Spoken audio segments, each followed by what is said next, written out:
মধুসূদন পড়াশোনা কেমন করছে কালাচাঁদ বাবু? মধুসূদন অত্যন্ত দুষ্টু বটে, কিন্তু পড়াশোনায় খুব মধু। কখনো একবার বই দুবার বলতে হয় না। যেটি আমি একবার পড়িয়ে দিয়েছি সেটি কখনো বলে না।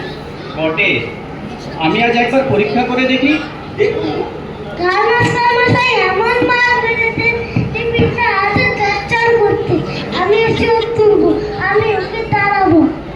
কেমন রে মধু, তোর সব পড়া মনে আছে তো?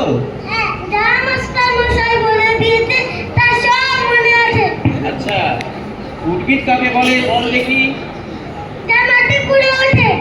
বেশ বেশ, একটা উদাহরণ দিয়ে দেখাও। কি বললি? রসুন মশাই, আপনি এখন কিছু বলবেন না।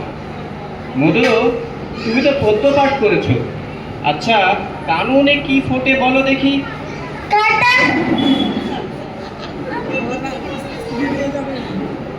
আমি কি মিথ্যে কথা বলছি? সিরাজউদ্দৌলাকে কে কেটেছে, ইতিহাসে কি বলে? পোকায়।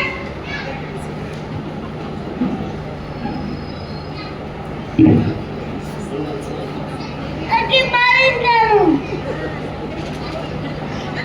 এইরকম শুধু সিরাজউদ্দৌলাকে কেন, পুরো ইতিহাস বইটাই পোকায় কেটেছে। ব্যাকরণ মনে আছে? হ্যাঁ আছে। কর্তা কি, তার একটা উদাহরণ দিয়ে বুঝিয়ে দাও দেখি। কর্তা ওই পাড়া জয়মন্ত্রী। তা কি করে?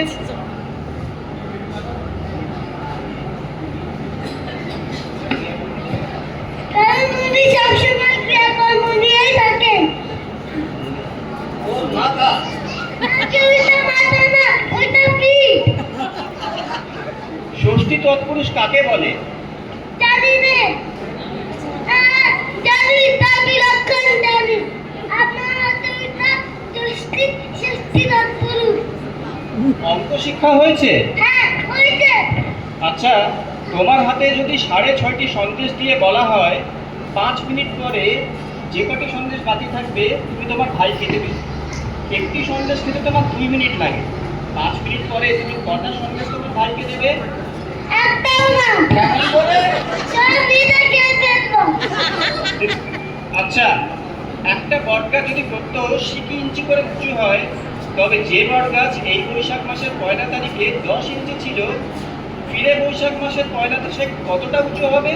যদি সেই গাছটি বেঁকে যায় তাহলে বলতে পারি না, আর যদি সেই গাছ বরাবর সিধে হয়ে ওঠে তাহলে মেপে দেখলেই ঠাওয়া হবে, আর যদি সেই গাছ ইতিমধ্যে শুকিয়ে যায় তাহলে তার কোনো কথাই নেই। আমার কাছে তোমার বুদ্ধি করে না, লক্ষ্মী ছাড়া মেয়ে তোমার পিঠ আমি লাল করে দেবো, তবে আগে মারার জন্য খুব সিধে জিনিসে বেঁকে যায়। কালচাঁদ বাবু, ওটা আপনার ভ্রম। মারপিট করে খুব অল্প কাজই হয়। কথায় আছে, গাধাকে পেটালে ঘোড়া হয় না, কিন্তু ঘোড়াকে পেটালে গাধা হয়ে যায়। অধিকাংশ ছেলে শিখতে পারে, কিন্তু অধিকাংশ মাস্টার শেখাতে পারে না।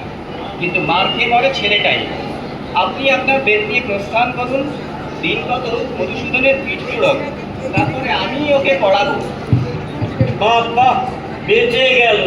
30 দিন একটি ছেলেকে পড়িয়ে আমি 5টা মাত্র টাকা পাই, সেই মেহনতে আমি বেঁচে গেল। বলে 10টি টাকাও হয়। চলি।